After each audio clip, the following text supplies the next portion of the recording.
Salut bien-aimés, je vous salue au nom de Jésus.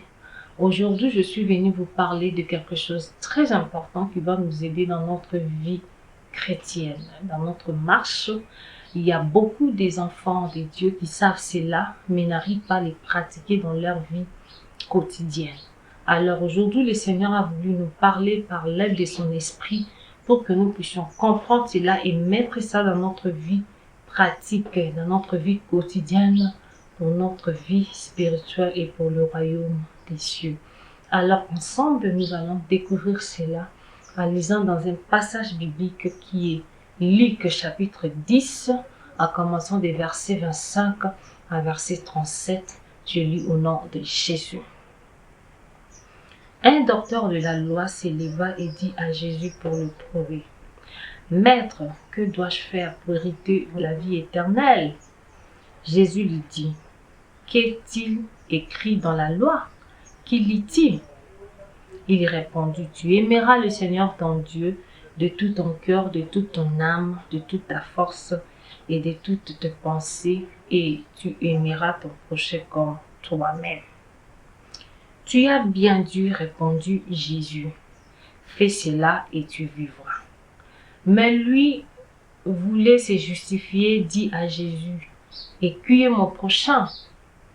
Jésus reprit la parole et dit: Un homme descendait de Jérusalem à Jéricho. Il tomba au milieu de brigands qui les dépouillaient, les chargeaient de coups et s'en allèrent, les laissant à demi-morts.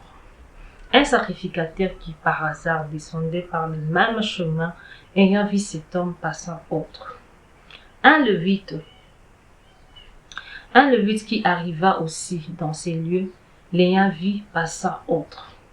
Mais un Samaritain qui voyageait était venu là, fut ému de compassion lorsqu'il le vit. Je m'arrête d'abord par là. Je pense que nous connaissons cette histoire que Jésus avait donnée à ses docteurs. Alors, bien-aimés dans le Seigneur, en lisant ce passage biblique, nous voyons et nous retrouvons quelque chose de très important qui manque dans la vie chrétienne, qui manque beaucoup dans la vie des enfants de Dieu. Ces choses-là, c'est l'amour. Le vrai amour que Jésus nous a montré. Le vrai amour que Jésus nous a enseigné. Bien-aimés, mais je vois que beaucoup des enfants de Dieu sont limités qu'en enseignement. Mais la vie pratique, de prendre ces choses que Jésus nous a enseignées, de mettre dans notre vie pratique, beaucoup des enfants de Dieu ne le font pas. Alors aujourd'hui, nous sommes venus chercher et voir comment est-ce que le Seigneur nous enseigne de pratiquer cela dans notre vie chrétienne. Bien-aimés dans le Seigneur, j'aimerais que nous puissions rentrer sur la question de ces docteurs. La Bible nous dit que la première fois qu'il avait posé ces questions, il posait ces questions d'abord pour éprouver Jésus. Et sa deuxième question, la Bible nous a donné sa cause. Lorsqu'il posait la deuxième question pour dire que non, qui est mon prochain? La Bible nous dit qu'il posait cette question pour se justifier par rapport à la réponse que Jésus lui avait donnée, en demandant qui est mon prochain.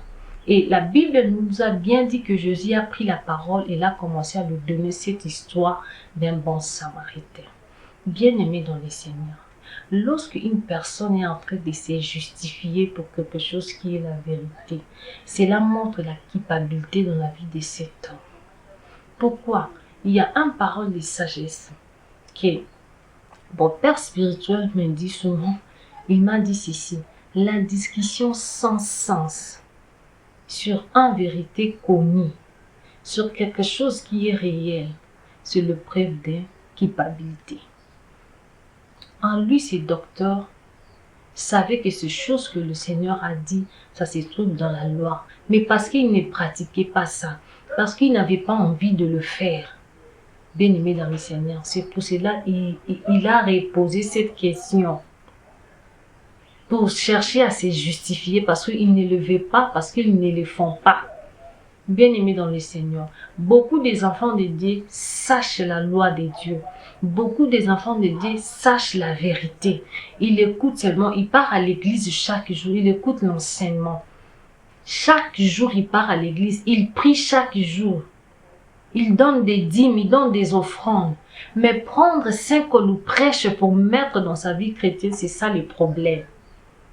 Beaucoup des enfants de Dieu ne manifestent pas de l'amour envers ses prochains.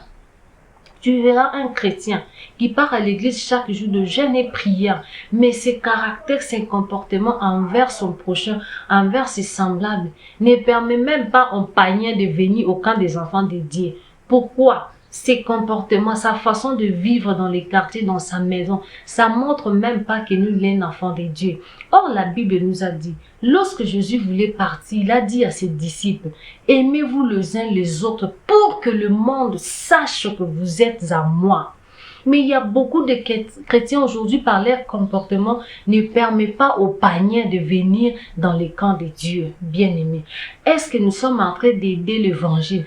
Est-ce que nous sommes en train d'aider les âmes pour venir au camp de Dieu, ou nous sommes en train de détruire ces âmes qui ne connaissent pas encore Dieu? Le manque d'amour du prochain. Le manque d'amour. La Bible nous dit que celui qui n'aime pas n'a pas connu Dieu, car c'est Dieu est amour. Et Jésus nous dit encore dans sa parole que le plus grand amour, c'est de donner, c'est de se sacrifier pour le bien des autres. Il y a beaucoup de chrétiens aujourd'hui, nous nous aimons pas entre nous. Il y a d'autres personnes qui font des choses pour dire que non, ça ne me regarde pas, ça c'est pour moi. Mais la Bible nous a bien dit, Jésus a dit à ses docteurs que aimer le Seigneur ton Dieu de tout ton cœur, de toute ton âme, de toutes tes pensées, de toute ta force. Aime ton prochain comme toi-même. Pourquoi? L'homme a été créé par l'image de Dieu. Comment est-ce que tu veux dire que tu aimes seulement Dieu, mais tu n'aimes pas aussi son image qui est ton semblable? Nous devons nous aimer entre nous, bien-aimés. Lorsqu'il posait cette question-là, ces docteurs, ça montre qu'il n'avait pas de l'amour en lui. Il manquait de l'amour. Bien-aimé, la manque de l'amour dans la vie d'un chrétien, la manque de l'amour dans la vie d'un homme est remplacée toujours par la haine. Et la haine, c'est un obscurité qui aveugle les yeux d'un chrétien, qui aveugle les yeux d'un homme pour ne pas voir ce que Dieu nous a dit de faire, pour ne pas voir le bonheur qui est caché derrière l'amour, pour ne pas voir la joie qui est cachée derrière l'amour lorsque nous manifestons cet amour envers nos prochains pour le faire du bien. Jésus nous a donné l'exemple des saints bons samaritains. Il a dit à ses docteurs, ces bons samaritains, ces personnes qu'il avait aidées, ils n'étaient pas le membre de sa famille, ils n'étaient pas son frère. C'est une personne qui ne connaît pas, mais parce qu'il avait vu que c'est un semblable comme moi, il a eu des compassions pour lui. Il est allé l'aider parce qu'il était déjà en demi-mort. Il a sauvé, il lui a pris à Mémier et pas il y a un docteur. Il lui a donné, il a dit, prends soin de lui. Il lui a donné l'argent, prends soin de lui, fais tout ce que tu feras. Lorsque je viendrai, je te rembourserai tout. Bien aimé, ce n'était pas le membre de sa famille, ce n'était même pas une personne qu'il connaissait, mais parce qu'il avait ce cœur de compassion. Beaucoup des enfants de Dieu manquent ce cœur de compassion envers son prochain.